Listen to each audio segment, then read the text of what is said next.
Asante kwa vile umetuepusha. Asante kwa vile umetufunika. Sasa Bwana, tunatamani kuwepo imani mwako, na saa hii tunatamani kusikia ujumbe wa neno lako. Nasema katika maandiko yako matakatifu ya kwamba wewe ulifuatilia neno lako pate kulitimiliza. Kumbe maisha yetu yanatimilizwa palipo neno lako. Hatuna uhalali nje ya neno lako. Hatuna haki nje ya neno lako. Hatuna nguvu nje ya neno lako. Ndani ya neno lako tuna vyote. Ndivyo ambavyo unasema tunayaweza mambo yote katika yeye atutie nguvu. Kinachotutia nguvu ni neno lako ambayo ni uhai wa kwako ndani yetu. Achilia mafunuo tena ya siku ya leo. Achilia neema ya siku ya leo. Achilia kibali cha siku ya leo. Nitumie kama chombo chako tu. Katika hicho Bwana, niachilie lile ambalo umekusudia. Weka kaa la moto katika kinywa chako. Nisizungumze yaliyo ya kwangu. Ufahamu wangu ukanyamaze kimya. Mbingu zikanifungukie. Zikazungumze na watu wako. Neema yako Mungu na uaminifu wako ukadhihirishwe katika jina la Yesu. Amen. Naweza ukaketi tu mtu wa Mungu. Bwana Yesu asifiwe. Bwana Yesu asifiwe. Haleluya. Naamini mambo mawili au jambo moja kubwa, kwamba jana kuna hatua umesogea. Wangapi mmepata neema ya kuwepo jana? Amen. Okay, sawa. Wangapi mmepata neema ya kuja leo? Ni wageni. Safi, karibuni sana. Sasa kwa sababu ya muda, na jana nilikuwa nafanya utangulizi wa kile ambacho nitakianza leo, na katika ule utangulizi niliruhusu maswali na katika kuruhusu maswali nikajibu maswali yaliyo mengi. Nafikiri jana nimejibu maswali mengi kuliko siku nyingine zote nimejibu maswali. Nikanifanya kwenda kutokulala. Kabidi nirudi tena nikachimbe tena. Bwana Yesu asifiwe. Jana nilisema maandiko machache sana nafikiri. Kwa hiyo ilibidi niende, kwa sababu mimi ninajifunza kufundisha neno la Mungu katika neno la Mungu. Sio neno la Mungu katika neno langu.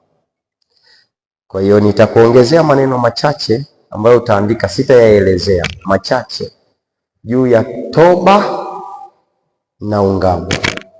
Nilikwambia kuna tofauti kati ya toba na ungamo. Na tofauti ni kubwa kati ya toba na ungamo. Nikakwambia kutubu ni kugeuka au kugeuzwa au kurejezwa. Kutubu ni kugeuka, kugeuzwa au kurejezwa. Kuungama ni kuzisema kwa nia ya kuomba msamaha.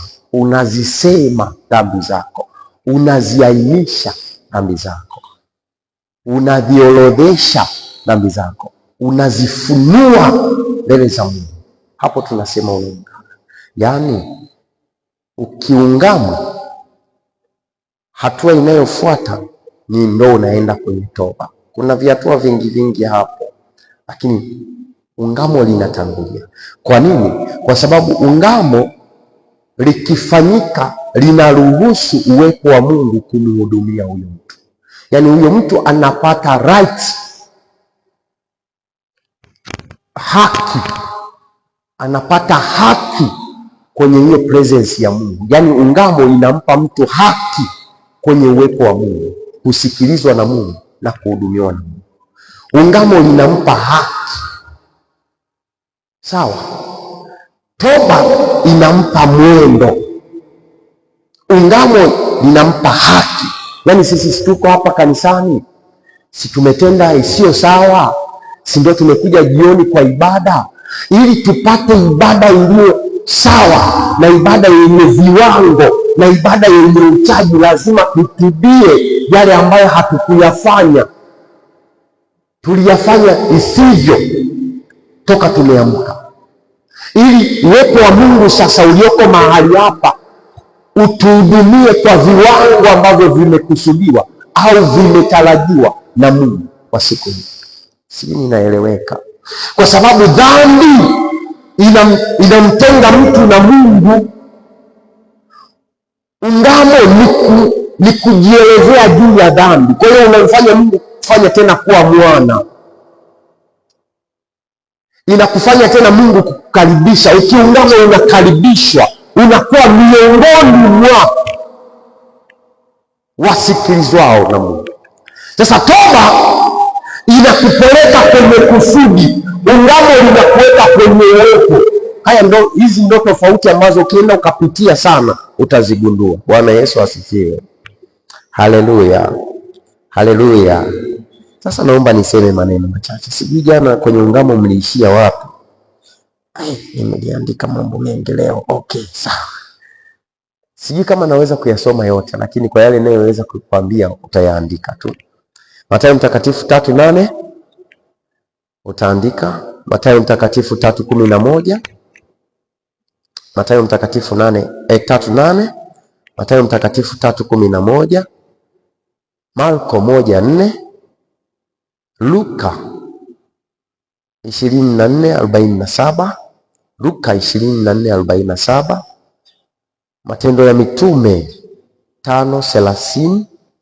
Matendo ya Mitume 5:30. Lakini pia Matendo ya Mitume 11:18. Matendo ya Mitume 11:18. Lakini utaenda kusoma pia Matendo ya Mitume 13:24. Matendo ya Mitume 13:24. Lakini pia utaenda kupitia Matendo ya Mitume 19:4.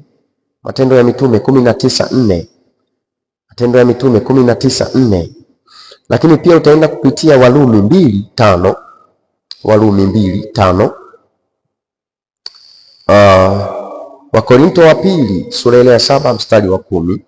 Wakorinto wa pili sura ile ya 7 mstari wa 10. Petro wa pili sura ile ya 3 mstari ule wa 9. Petro wa pili sura ile ya 3 mstari wa 9. Lakini pia utaenda kusoma Matendo ya Mitume 3:19. Bwana Yesu asifiwe. Haleluya. Hey, watu wamenyamaza kimya. Okay, sawa. Naomba niende kwenye ungamo. Hii ni toba. Ungamo sijajua niliishia wapi jana. Nilisema mpaka Yeremia 8:6 kwenye ungamo, kwenye Danieli. Danieli ile ilikuwa ni mfano wa ungamo, si sawa? Mfano wa ungamo. Timotheo wa kwanza 6:12. Timotheo wa kwanza 6:12. Timotheo wa kwanza 6:13. Timotheo wa kwanza 6:13. Waebrania 3:1. Waebrania 3:1. Waebrania 4:14. Waebrania 4:14. Waebrania 10:23. Tamani ukiongeza hayo yatakusaidia unapopitia ili usichanganyikiwe. Bwana Yesu asifiwe. Sasa si leo unaniruhusu niende hatua nyingine? Amen. Amen. Amen. Hatua muhimu katika toba. Ukumbuke mwezi huu wa 3 ni toba iletayo mabadiliko binafsi. Ujue ndio kichwa tunachotembea nacho. Toba iletayo mabadiliko binafsi. Toba iletayo mabadiliko binafsi. Usijisahaulishe au usisahau ya kwamba tumetoka katika mwezi wa 2 kujifunza gharama ya kurejesha mahusiano, toba juu ya uovu wa vizazi. Ni muhimu sana, kwa sababu hile ilikuwa inakuchukua wewe pamoja na nafsi yako, wewe pamoja na asili yako, wewe pamoja na ulipotoka, wewe pamoja na majina unayoitwa, wewe pamoja na uzao wa baba na mama, mama na babu, babu na bibi. Kwa hiyo hiyo ilikuwa ni toba ambayo inaenda ndani sana. Hii ni ya kwako binafsi, yaani mabadiliko ya toba hii hayataonekana kwa ndugu yako, haya yataonekana kwako binafsi, na ndio maana inasema ni toba na mabadiliko binafsi. Kwa hiyo ni muhimu kuzingatia kabla hujaingia kwenye toba hii, lazima hii nyingine uwe umeanza. Mfano, unatokea kwenye eneo ambalo asili yenu kwenye habari ya ustawi na umiliki ni ngumu. Nisikilize, unatokea kwenye eneo ambalo asili yako ya ustawi na umiliki ni ngumu, kwa asili ni ngumu, kwa asili ni ngumu, kiukoo ni ngumu, kifamilia. Unaenda kutubia ile eneo, alafu unaondoka kutubu kifamilia, unakuja kutubu binafsi. Nisikilize. Hatua ya kwanza, utaenda kunyoa mizizi ya kiuchumi kwenye asili yako. Uchumi wa asili yenu uachiliwe. Uchumi wa asili yenu ukiachiliwa, wa kwako bado haujaachiliwa, kwa sababu ulioachiliwa ni wa wote. Ninaeleweka? Nisaidie kutafuta ile verse. Paulo na Sila wakiwa gerezani. Paulo na Sila walikuwa gerezani. Walipokuwa gerezani, wakamwabudu Mungu, wakaimba, milango ya gereza ikafunguka. Waliosababisha milango ya gereza kufunguka ni Paulo na Sila. Wafungwa wengine inawezekana walikuwa wamelala, na inawezekana wengine waliwasema, kwa nini mnatupigia kelele? Inawezekana wengine waliwaona ya kwamba wanawataabisha, lakini wao walijua kusudi ya kwamba lazima kujulikane yuko Mungu. Kwa hiyo walipambana mpaka milango ya gereza ikafunguka. Nisikilize, milango ya gereza ilipofunguka hawakuondoka. Biblia haisemi wangapi waliondoka, Biblia haisemi, lakini inasema Paulo na Sila walikuwepo bado. Hata asubuhi wale watu wa magereza wanapokuja wanashangaa Paulo na Sila wako ndani ya gereza, wakati gereza limeshafunguliwa milango.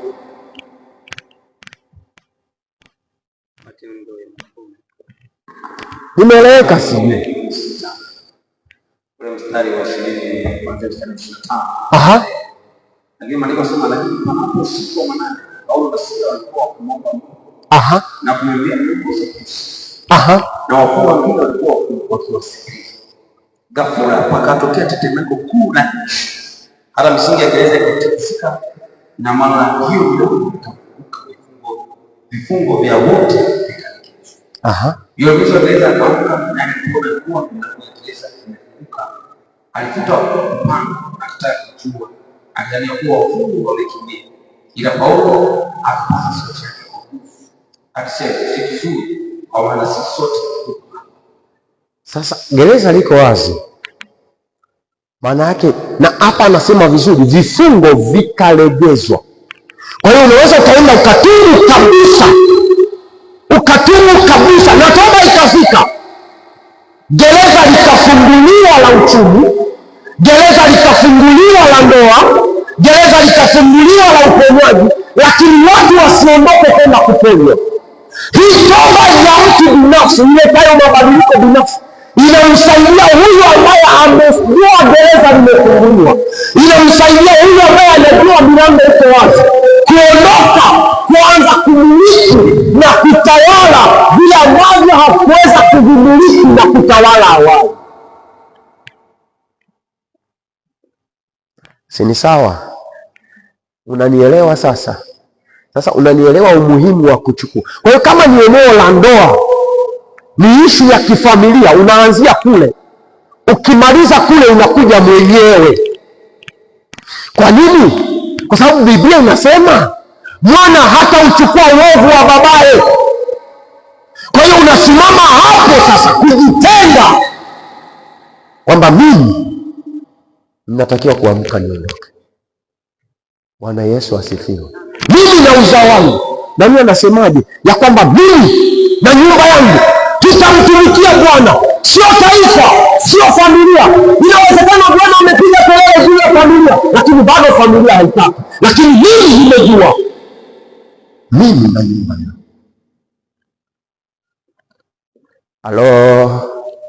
Halo. Sijui sasa naeleweka. Siniende kwenye hizo hatua. Nimesogea kidogo. Umenielewa mtu wa Mungu? Na nilikwambia jana, ili ujue tu ya kwamba unateseka na misingi ya vizazi, ni kuona mambo yanayojirudia kwako usiyoyapenda, unayoyataabikia kuachana nayo, bado yapo. Yaani indicator mojawapo ya kuona ya kwamba wewe unahangaika na asili ya misingi ya vizazi ni vitu usivyovipenda na unavyovichukia na unavyotaka viondoke, lakini kila wakati vimekuwa vikijirudia. Kwa nini? Kwa sababu misingi ya vizazi huachilia uovu. Misingi ya vizazi huachilia uovu. Uovu ni jambo endelevu.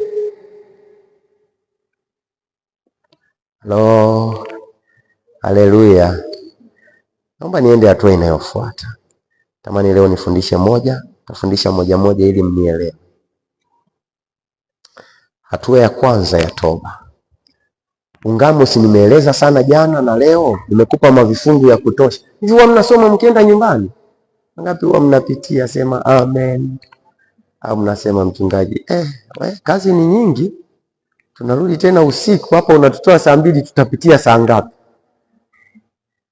Lakini hivi hapa kapitie, kwa sababu vitakusaidia, na mimi sina muda wa kuvirudia. Nenda kavipitie, sio vingi. Nafikiri hapo kuna 10, hapa kuna 7, 8, sio vingi. Nenda pitia kimoja. Utaelewa. Kuna sehemu nimesoma mpaka nikaogopa. Kumbe kuna sehemu hatutoshi sisi kwa toba mpaka Yesu anatutubia. Utaenda kupitia hivyo vifungu, vitakushangaza sana. Bwana Yesu asifiwe. Haleluya. Hatua muhimu katika toba. Ukiandika subheading ni hiyo, kwa sababu jana nimefundisha toba, maana ya toba, lakini pia nikafundisha maana ya ungamo, tofauti kati ya toba na ungamo. Ndio headings 3 jana nimezifundisha. Si ni sawa, watu wa Mungu? Na watu wakaniuliza, mchungaji, neema inakuaje? Nikamwambia niombeeni. Kwa hiyo na mimi bado naomba, sijapata hiyo kibali ya kwenda kugusa hilo eneo la neema ya Mungu. Hatua muhimu katika toba. Ya kwanza.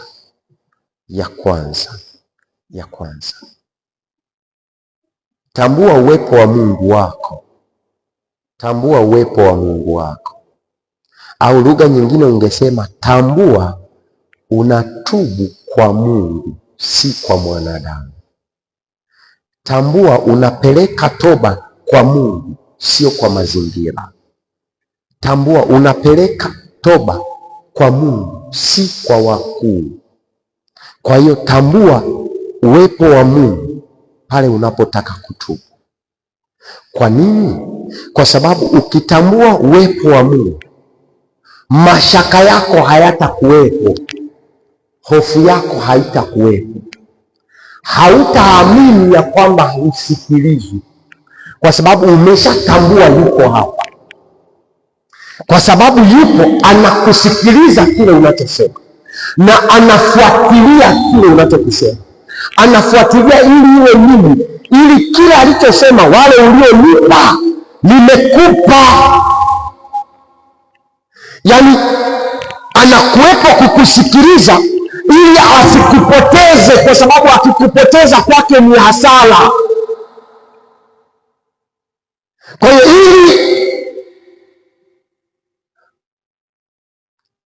ili asipate hasara, ni lazima akusikilize. Lakini anakusikilizaje kama hujatambua yupo? Iko mifano mingi, siwezi kwenda huko, lakini iko mifano mingi ya kutambua uwepo wa Mungu. Wanafunzi wa Yesu walienda na Yesu sehemu, wakiwa wanarudi wakawa baharini. Wakiwa baharini, Yesu alishuka kwenda kupumzika. Bahari ikachafuka. kwa sababu wanafunzi miongoni mwao kulikuweko na wavuvi na watu wenye uzoefu na bahari. Hawakuona ya kwamba Yesu anahitajika kwenye hilo eneo.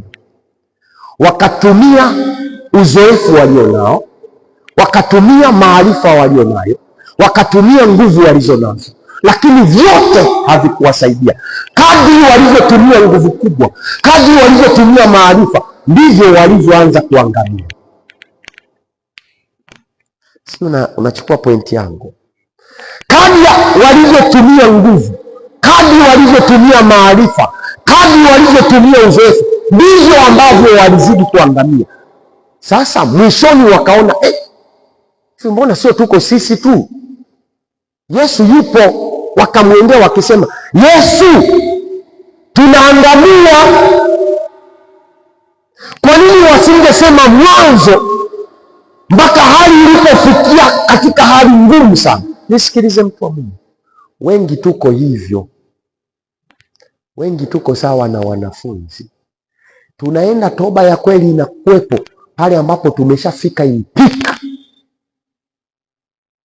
tumeshatumia juhudi, tumeshatumia akili, tumeshatumia mali, tumeshatumia watu, tumeshatumia kila kitu, tumekoma. Hapo ndipo ambapo tunaenda kutubu kwa kweli. Hatutambui ya kwamba Mungu yupo tangu sisi hatujakuwepo, kwa sababu Yeremia inasema, naliwajua ngali tumboni mwa mama zenu, naliwatakasa. Nisaidie kusoma kwa haraka, nisaidie kusoma. Watu wangu mnisaidie kwa haraka. Sikuwa nimeandika huko, lakini nasikia tu nikwambie. Sasa kama alitutambua akatutakasa, kwa hiyo tunachopitia leo sio kigeni, anakijua na analojibu. Kwa sababu hatujatambua uwepo wake, sisi tunasumbuka sana, tunafikiri majibu yetu hayapo wala hayatatokea. Lakini nini kilichotufunga? Ni ufahamu wa mazingira, ufahamu wa fedha tulizonazo, ufahamu wa nafasi tulizonazo, ufahamu wa hali tulionayo, iwe ya kiroho au ya kimwili. Zote zinachangia mtu asifanye toba. Yeremia 1:4 anasema, Mungu Bwana alitanijia kusema, kabla sijakuumba katika tumbo la kujua, kabla hujatoka tumboni na kutakasa, nimepika kuwa nabii kwa mataifa. Ninaeleweka watu wangu? So hatua ya kwanza ni muhimu kutambua uwepo wa Mungu wako.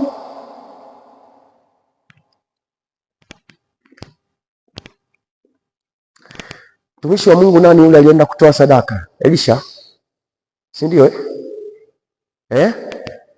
Alienda kutoa sadaka. Nifikie pale alafu niwaonyeshe hawa kitu.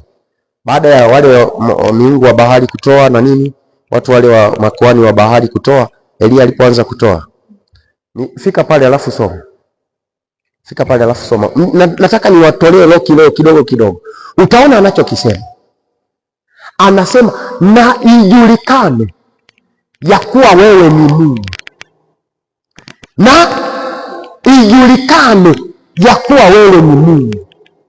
Kwa nini aseme na ijulikane? Asingesema Mungu shuka, wametufedhesha. Kwa nini asingeanza na hiyo lugha? Anaanza na kutambua na ijulikane. Anatambua yeye na anamtambulisha. Wafalme wa kwanza mlango wa 18 ndio kusoma kuanzia mstari wa 13. Kisha akachukua ngazeti akamfuata yule Mungu. Akasema, wazee wakupa maji wakayamwaga kule sadaka na kuipa. Akasema, fanyeni mara 3. Ule mstari wa sasa nasema, ikawa wakati wa kusafiri hicho. Elia anapiga ni Bwana Mungu na wasaka. Nisikilize. Bwana Mungu wa sio utambulisho. Ibrahimu, Isaka, anasema generation ambayo Mungu ametembea nayo. Twende tena. Bwana Mungu wa na Waisraeli na ijulikane leo kwa wewe ndio. Hapa yeye hajisemi, anajisema kama taifa. Hajiwakilishi kama yeye, anajiwakilisha kama taifa la Israeli. Kwa hiyo ili toba ianze na ili toba iwe ya kweli na ili toba isikilizwe, ni lazima kutambua uwepo wa Mungu. Mimi bado wakati sijaokoka nilipita huko duniani. Yaani hata ukienda kwa mganga lazima utambue kwamba Mungu wake yukoje hapo. Wakati mwingine tu unaingia, yeye kavaa viatu, wewe ingie na viatu uone. Sasa wanakataa, kavue. Yaani ni kile kitendo tu cha kutaka kutambulisha ya kwamba hapa ni territory ya mtu mwingine, sio ya kwako, haina mazoea, haizoeleki. Kupasua yai ni kule, lakini rudi kinyume. Haya, rudi kinyume, ndio pasue. Lakini kupasua ni kule, ungepasua lingepasuka, ukipasua linapasuka. So the first, na hapa Wakristo wengi tumepoteza utambulisho wa Mungu wetu. Hello. Utambulisho wa tunatumia nguvu kubwa sana. Kuna vitu tunafanya tukifikiri tunamshawishi Mungu. Mimi nawaambiaga mtakula hasara. Yesu wangu. Kuna watu sasa hivi hawana kazi. Wako mtaani wamefungua mahema. Mtakula hasara. Kwa sababu wanatengeneza namna ambayo wanadamu wanaweza kumshawishi Mungu. Haijai kutokea. Haipo. Huwezi kumshawishi Mungu. Unamshawishi Mungu kwa lipi? Anasema nchi na vyote vijazavyo ni mali yangu. Kipi utamshawishi nacho? Yaani kipi utatumia yeye ashawishike? Wewe tambua yeye ni Mungu wako. Uwe unacho cha kumpa, kama shukrani ujue ni Mungu. Uwe huna ujue ni Mungu.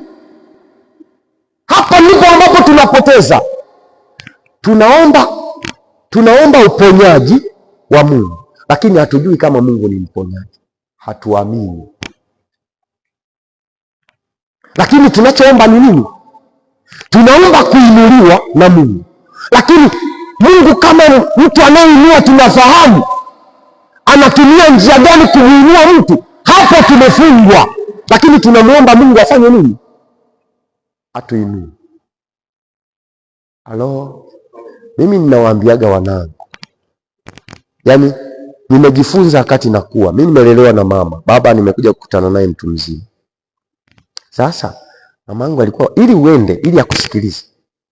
Kwanza ukifika lazima useme mama shikamoo. Ndio umeonana naye. Pole na majukumu. Mama, nilikuwepo shule wametuagiza kitu fulani. Kwa hiyo naomba mama. Yaani usiposema naomba hakupi. Ukisema nimeagizwa shule, utaona amenyamaza, hajibu. Naona ile mimi ndio imeniharibu. Yaani usipoomba sikujibu. Nitakuangalia. Ukimaliza kutoa maelezo, nyanyuka nenda. Lakini ukiomba unaanza kunifanya sina, nafanyaje? Natafuta wapi? Na kipataje? Kwa nini? Kwa sababu ameomba. Na ametambua ya kwamba hapewi kwa sababu anahitajika. Anapewa kwa sababu ana nafasi hiyo ya kupewa. Kwa hiyo ni muhimu kwenye toba. Nasisitiza sana. La kwanza, tambua uwepo wa Mungu wako. Sasa mnaweza kuuliza swali, unatambuaje presence ya Mungu?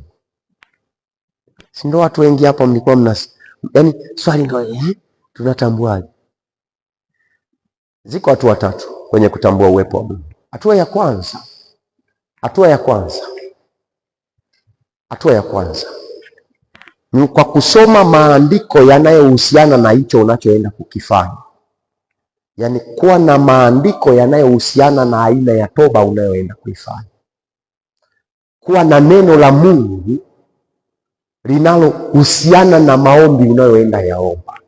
Ni muhimu. Hilo linakupa utambulisho. Kwa sababu kama anasema nitakuponya, nitakuinua, nitakubariki, wewe unaenda kwa Mungu kwa toba ya baraka, ya kuinuliwa. Utaona maandiko yanayosema juu ya kuinuliwa na namna Mungu anainua. Kwa hiyo ukienda mbele za Mungu una press andiko mbele yake, ulisema imeandikwa. Hata Yesu alifanya hivyo akati anaongea na shetani, na hata shetani akati anamjaribu Yesu alitumia andiko, imeandikwa. Atakuagizia malaika, na akasema imeandikwa, usimjaribu Bwana Mungu wako. Asingetumia andiko, ni rahisi kuwa ameandika. Kwa hiyo cha kwanza ni kuwa na ufahamu au uwezo wa kupitia neno la Mungu linalohusiana na toba unayoenda kuifanya.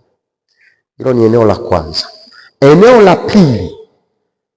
la pili ni kuinua sifa za Mungu wako kwenye hilo eneo. Eneo la pili ni kuinua sifa za huyo Mungu kwenye hilo eneo.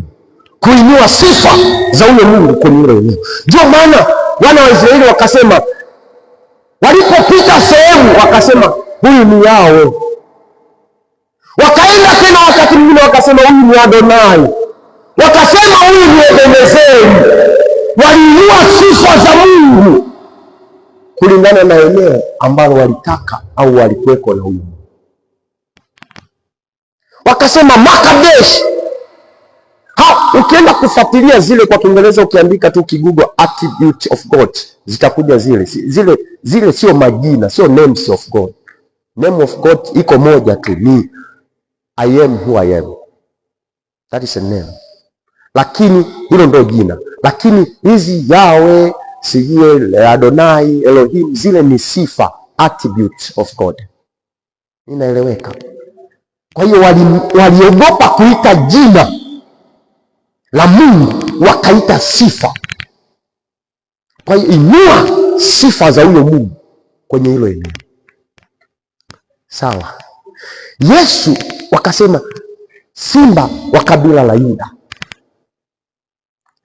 Wakasema maji ya uzima. Unaona, ni sifa hizi, ni sifa. Mwamba, jiwe, ni sifa, kwamba hata ungebonda vipi, yaani wewe gonga unavyogonga, lakini bado ni jiwe. Itakuwa kokoto, lakini ni sehemu ya jiwe. Itakuwa mchanga, lakini ni sehemu ya jiwe. Kwa hiyo eneo la pili kwenye kutambua uwepo wa huyo Mungu ni kuinua sifa za huyo Mungu. Eneo la tatu ambalo wengi hamlipendi na hamlitumii, worship, muabudu. Muabudu, muabudu, muabudu. Mtunzi wa Zaburi zote zile, wako watunzi zaidi ya 10, lakini wote wanaimba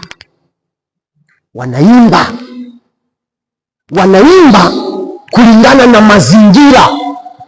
Funua Zaburi ya 51. Tanielewa ninachokifundisha hapa. Zaburi ya 51 mstari wa kwanza, tuanzie pale. Wote tufunue wote wenye Biblia. Zaburi ya 51. Nimekuja tu kwa haraka kichwani. 51.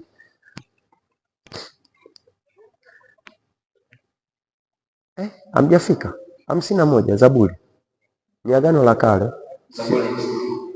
Mstari wa kwanza unasema, Mungu unirehemu sawa sawa na fadhili zako, kiasi cha wingi wa rehema zako uyafute makosa yangu. Mungu unirehemu kiasi cha wingi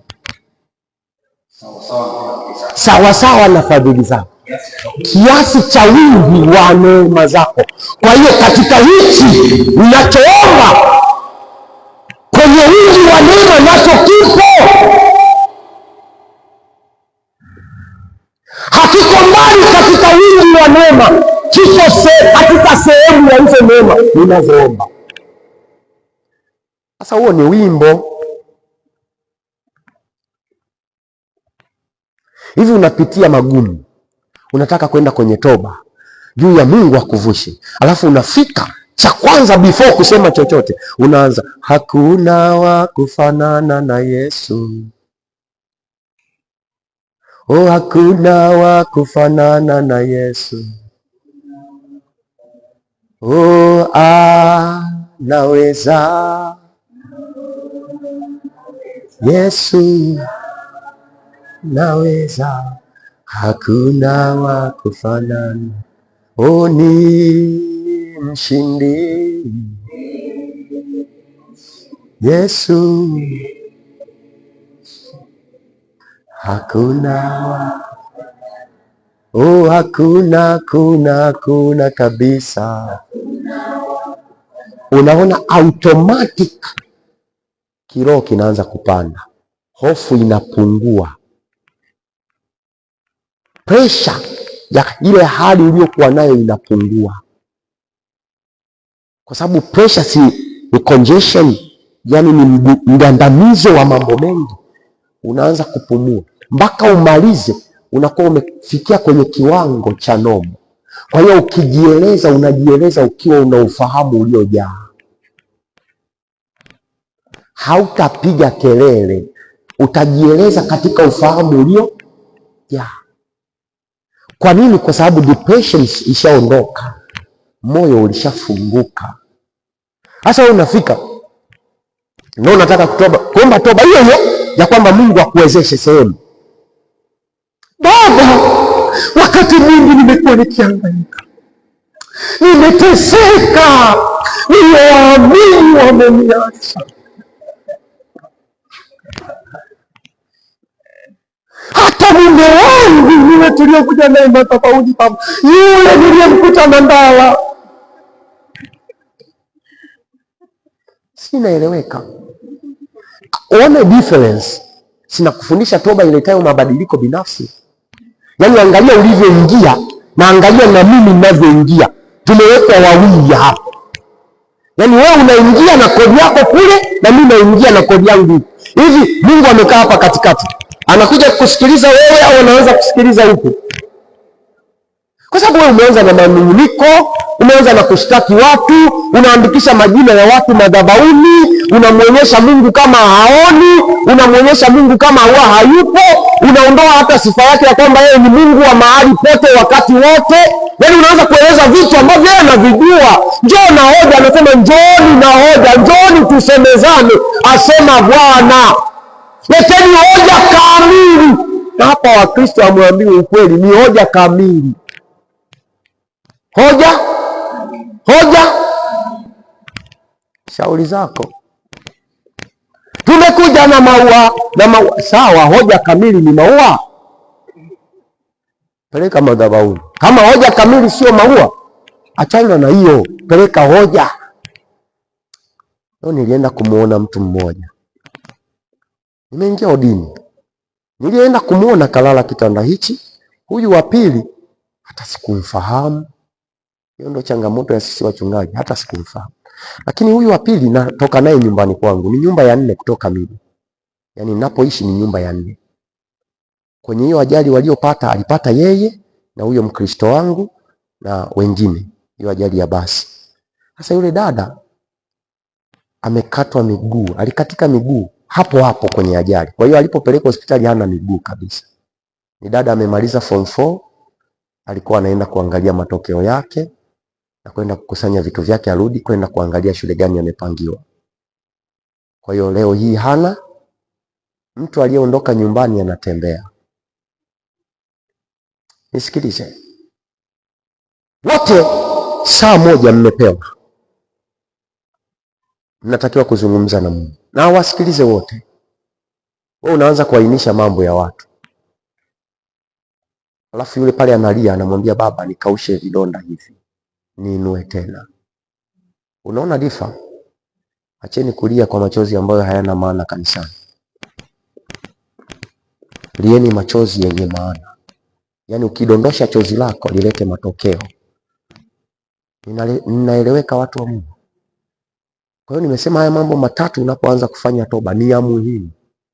Sio mbaya kulia kanisani, ni mbaya kulialia. Kulialia ni kitu cha ovyo. Kulia ni jambo la msingi. Huyu mtu ana jambo, anashindwa kueleza kwa kina. Nilikuwa namuombea yule dada. Kwa sababu nilipofika yule mama akajua nimeenda kumuona yule dada kwamba nina habari mtaani kwamba wamepata ajali. Kumbe mimi sina. Natoka asubuhi naondoka, narudi usiku saa 3 saa 4. Saa ngapi nitajua mtaani nini kinaendelea? Sina ninachojua. Lakini tumemaliza kuomba, tuko na Lukumai huyu. Tumemaliza kuomba, yule mama ndo ananiona ananiita, "Baba!" Nikasikia roho imefanya po. Na nikasema naye Mkristo wangu hana miguu. Yaani nikasikia tu ndani kusikia hasira.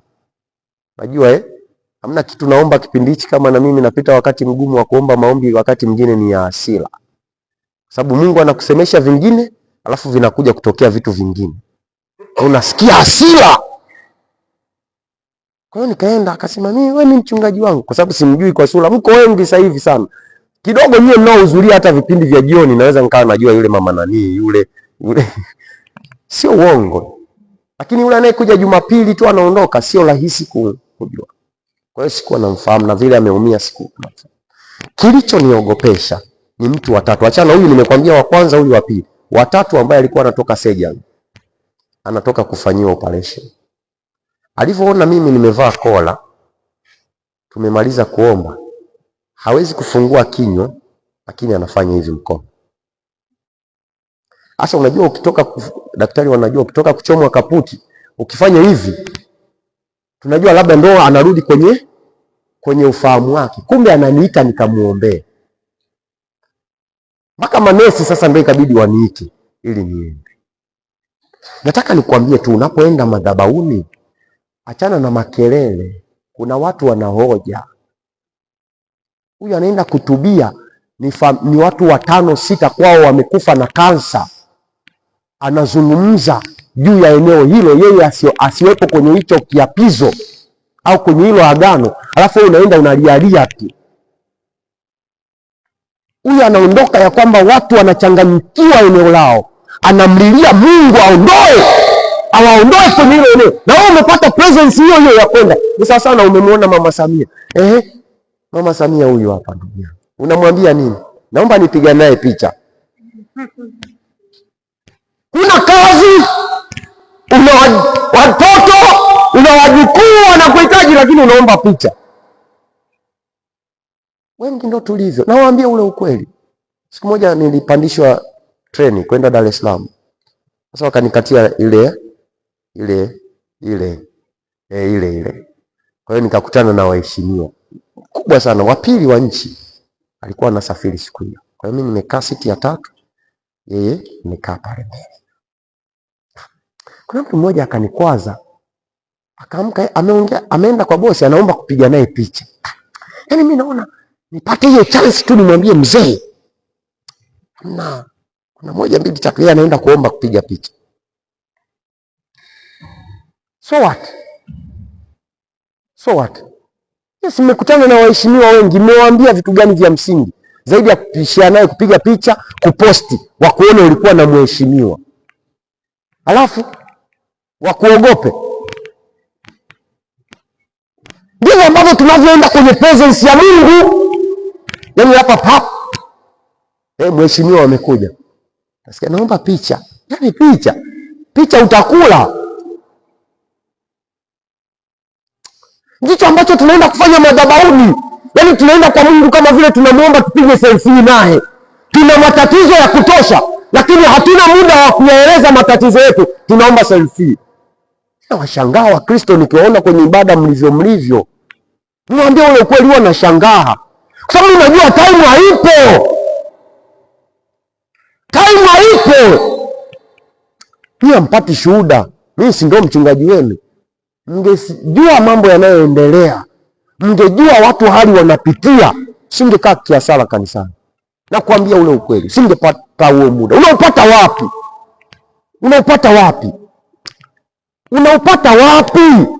Yaani muda wa kukaa kiasala unapatikana wapi? Kwa hiyo ukiambia toba, yaani kichwa kama kimeainisha hivi.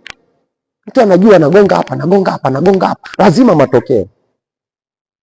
Naongea na mtu hapa.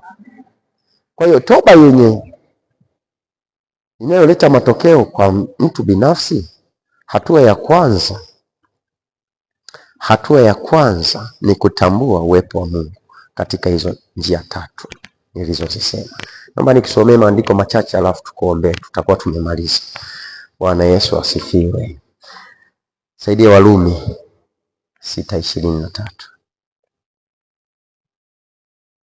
Warumi 6:23 maandiko yanasema, kwa maana mshahara wa dhambi ni mauti, bali karama ya Mungu ni uzima wa milele katika Kristo Yesu Bwana wetu. Anasema kwa maana mshahara wa dhambi ni mauti, bali karama ya Mungu, karama ya Mungu. Yaani Mungu hataki mwenye dhambi afe akiwa dhambini. Yaani Mungu hataki mtu ambaye hajaokoka afe, kwa sababu hiyo amepoteza. Hamna kuokoka tena baada ya kufa. Tunamkiri Mungu, tunamkiri Kristo tukiwa hai. Kwa hiyo Mungu anasema ni bora mwenye dhambi mmoja akitubu. Kwa nini inakuwa bora? Kwa sababu kalama yake ni kalama yake.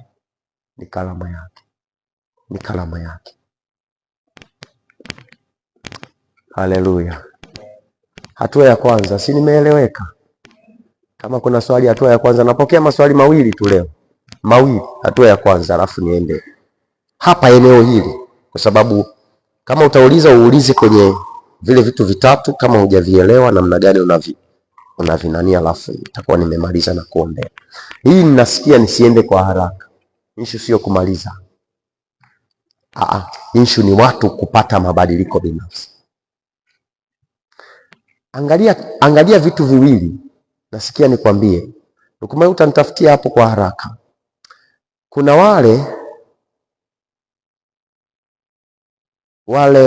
wale wezi wawili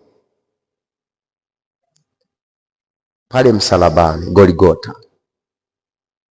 Angalia hawa wezi wawili, tofauti yao. Angalia kiwango cha ufahamu wao juu ya Mungu wao. Utaelewa kitu cha tofauti. Huyu mwingine anaitwa mwizi mpumbavu, alafu huyu mwingine anaitwa mwizi mwenye hekima. Kuna mtu mmoja siku moja alifundisha juu ya misalaba mitatu. Mnakumbuka ilitokana na huyu mmoja mpumbavu, huyu mwenye hekima. Sisi hatusemi katika nini, sisi tunasema in Trinity.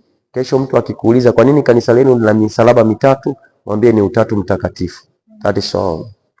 Hatufundishi katika hawa watatu. No. Tunafundisha katika ukamilifu wa Mungu. Sasa mimi nataka niende kwenye hawa wawili. Amen. Huyu mwingine anasema wewe ulisema ni Mungu. Ulisema utavunja lile hekalu na kulijenga. Wewe si ndio yule ambaye ulikuwa unawapa watu mikate na samaki wewe? Sasa unashindaje kutoka kwenye misumari hiyo nchi 6? Mweke pale mama wa Kiswahili au mweke kijana wa Kiswahili, wa Uswahilini ndio awe anamwambia yale maneno Yesu.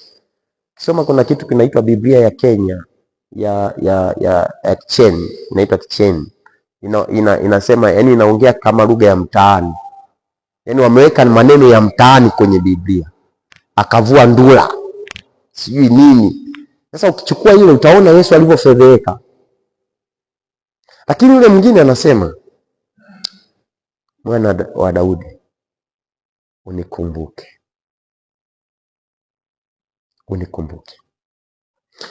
Mnapoenda kwenye toba, wewe unakaa upande upi? Mwangalie jirani yako. Wewe uko upande gani?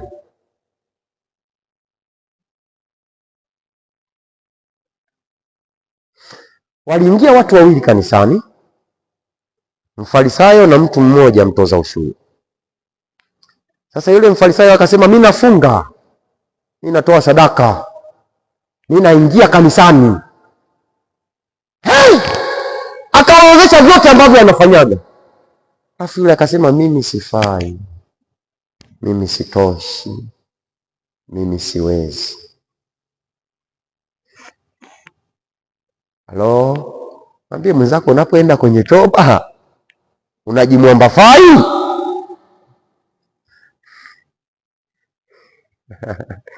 Okay. Maswali mawili tu alafu nitakuwa nimeingia kwenye hatua ya pili. Amen.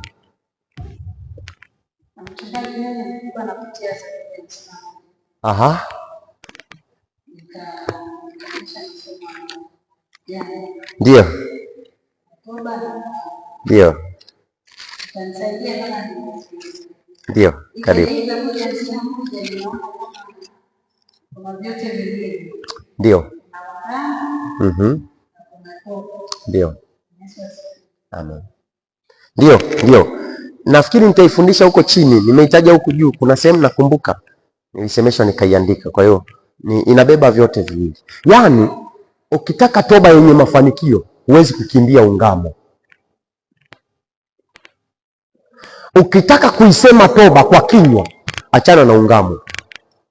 Lakini ukitaka kutubu kwa moyo, kwa roho, kwa kweli, ungamo lazima litangulie. Nimekwambia sifa mojawapo ya ungamo inaachilia hiyo presence ya Mungu, inakupa wewe uhalali wa kuwa hilo eneo. Sasa kama huna huo uhalali wa kuwepo hilo, hata ukizungumza, ngoja niwaambie, kuna sehemu unaenda, unahoja, ukinyosha mkono hawakuangalia. Hivi mmeshai kufika kwenye hayo maeneo? Yaani mmekaa hivi mkutanoni kabisa, unahoja nani ya msingi, unanyosha, alafu ananyosha tu mzee mmoja mpumbavu, kinyosha mzee fulani. Sisi enzi zetu hilo jambo haliwezekani, na anasikilizwa, lakini wewe unahoja. Siku moja tulikuwa tunapitisha maji sehemu, tumekutana mkutano mkubwa sana, tunazungumza habari ya maji, eti namna yanatufikia na namna watu wanapata maji. Mimi huwa na hasira kidogo, nikiona watu wanatumia muda vibaya. Sisi tumekaa, hoja ikawepo, makalanga zetu. Yaani sisi tunazungumza maji, mtu kasimama mkutanoni anazungumzia kalanga. Nikanyosha mkono. Sasa si unajua, si wachungaji tunafahamika, wakajua hii noma hapa. Nikanyosha, wewe mwenyekiti, hoja ni nini ya mkutano huo? Ni maji, kalanga, mahindi, ardhi, mipaka. Akasema hoja ni maji. Naambia tuongelee habari ya maji. Yaani huyu akianza kusema kalanga, huyu atasema mpaka wake, huyu atasema ardhi yake, huyu atasema kaburi, huyu atasema miti. Nchi ya maji ishakufa. Kwa hiyo tuongelee maji. Yule mzee akanyamaza kimya. Baadaye akauliza yule ni nani? Yaani tumeondoka kwenye kao, mimi nishaondoka. Anayemuuliza anamuuliza mke wangu. Ndio ujue ikawa noma. Mama anaulizwa yule ni nani? Mama akamwambia mimi mwenyewe simjui yule kijana. Mzee akasema yule kijana hajui kuna wazee wa miji. Mimi nimekwepo hapa. Sijui mwaka 1000 ngapi nikahamishwa kutoka kule na Nyerere tukaletwa hapa, tukasogezwa hapa. Baadaye mke wangu ananiambia achana naye. Akasema sija akakuchota mguu, nikamwambia acha kunichota mguu, aje kuchukua maji niliyooga. Achana naye na hiyo kitu. Kwa hiyo kuna vitu vya msingi unapoenda kwenye toba lazima vitoke. Kwa sababu faida mojawapo ya toba ni kuondolewa kwenye yale yanayokutesa bila hata kuyaomba. Huko mbele utakuja kugundua. Yaani wewe unateswa na magonjwa, ukitubu sawasawa unaponywa. Hujaomba uponyaji, unaenda kutubu alafu yanaachilia uponyaji. Sefeva. Halo, swali la pili kama lipo alafu tunamaliza. Leo mimi sasa hivi nimeambiwa ni mdogo mnielewe. Bwana Yesu asifiwe. Haleluya. Hakuna mkono. Tusimame sasa.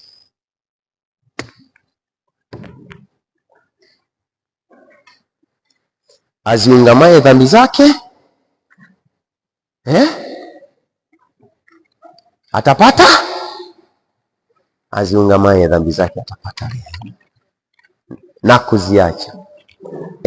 Sasa hapa kitendo cha hapa ni kuziungama, kitendo cha pale ni kuziacha. Hapa unaziungama au muda umekuwa mdogo? Bwana Yesu asifiwe.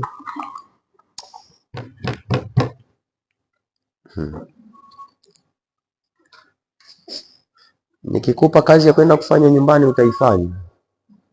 ili kesho mimi nije kufanya hapa ukishakuwa umefanya nyumbani. Mimi natamani ukipata muda kufika nyumbani, na unawahi kutoka sasa hivi, ukifika nyumbani, hebu ungama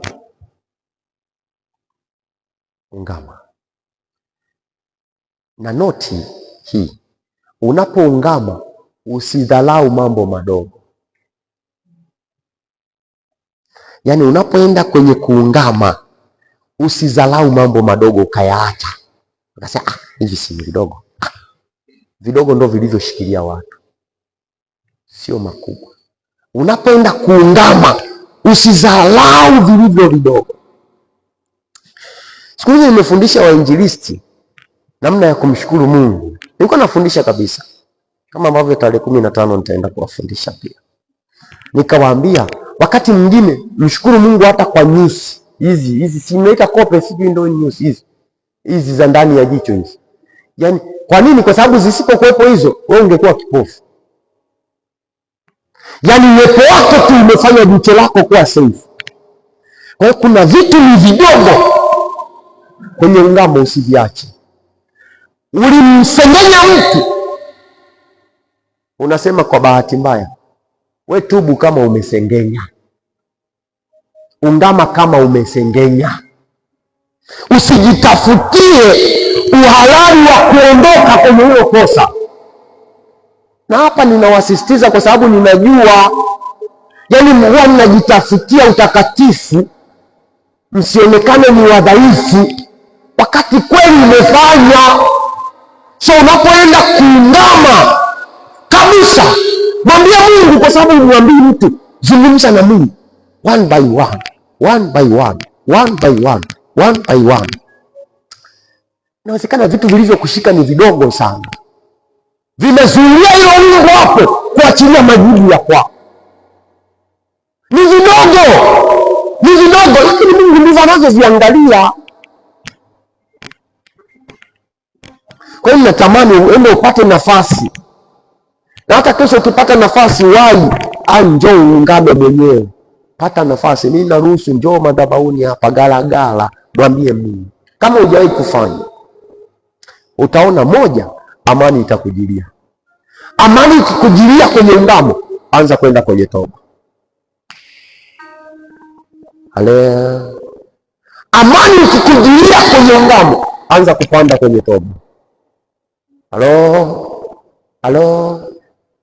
Nyosha mikono yako nazizungumze. Lakini ninajua hakika maisha yangu hivi nilivyo ni neema ya kwako katika kujileleza, ni neema ya kwako katika kujivumilia, ni neema ya kwako katika kuachilia ukunihukumu wala kuachilia ukimya. Ungalifanya hivyo leo nisingalikuwepo, maana makosa yangu ni mengi mno, dhambi zangu ni nyingi mno, matendo yangu ni maovu, lakini damu yako na mwili wako zimenisubiria, zimenitunza, zimeniwezesha kwa hivi vilivyo katika kila mashtaka yangu, katika kila uhalali wa mashtaka. Bwana mkuu, umeniacha leo. Asante kwa sababu ukuruhusu nipate wema. Asante kwa sababu ukuruhusu nitolewe. Asante kwa sababu ukuruhusu nitoweke hata ilikuandaliwa. Asante kwa sababu ukuruhusu nitumikie katika mashimo walionichimbia. Sio halali kabisa, uliona daraja nami nikavuka. Ninajua wema wako ni mkuu, fadhili zako ni nyingi. Saa hii ninakuja mbele zako ninakuja mbele yako, ninainua damu ya Yesu, ninainua damu ya Yesu, ninainua damu ya Yesu, ninainua damu ya Yesu, ninainua damu ya Yesu, ninainua damu ya Yesu, damu yangu, ninainua damu ya Yesu kwenye njia zangu, ninainua damu ya Yesu kwenye ufahamu wangu, ninainua damu ya Yesu kwenye mawazo yangu, ninainua damu ya Yesu kwenye fikra zangu, ninainua damu ya Yesu kwenye mwili wangu, katika jina la Yesu. Ninaomba unitambue upya, ninaomba unikubali ninapokujilia kwa toba na kwa ungamo, unisikie. Sikio lako linifungukie, lisikie, ili linifutie, ili liniondolee, ili linitoeshe palipo haki ya hukumu, katika jina la Yesu. Wewe ni Mungu wangu, tena ni Baba yangu. Wema wako na fadhili zako ni mpya kila siku asubuhi. Ninaomba juu ya asubuhi yangu, katika maisha, katika hali, katika nyakati, katika mapito, katika mazuio, katika makatazo, katika vizuizi, katika mipaka. Ninaomba juu ya asubuhi yangu, rehema zako ziachilie katika jina la Yesu. Bwana Yesu, asante kwa sababu ya neema yako, asante kwa sababu ya uaminifu wako, asante kwa sababu ya fadhili zako, asante kwa sababu ya ukuu wako. Watoto wako wamekuja kwako, si kwetu. Watoto wako wamekuja mbele zako, si mbele zetu. Watoto wako wamekuja madhabahuni pako. Wana mengi wanatamani kuzungumza na wewe, lakini liko zuio la mbingu kwa sababu ya yale yenye uhalali. Naomba neema yako sahi wanapoondoka, ninatamani wapate nafasi ya wewe uzungumze nao. Usiku huu sio usiku wa kulala, ni usiku wa uwepo wako kwenye maisha yao. Ninaomba mkaketi nao ukizungumza nao, kwa sababu unasema kwa neno lako, njooni tuhojiane, njooni tusemezane. Pata hoja, mahojiano na wao, wasikilize vile wanakueleza, alafu wakisha kueleza uwasamehe, ili mbingu zao ziachilie kile ambacho wamekuwa wakikitabikia, wamekuwa wakikiomba, wamekuwa wakiachilia machozi tu. Wako watakutolea sadaka sahihi Bwana, ukapokea sadaka zao.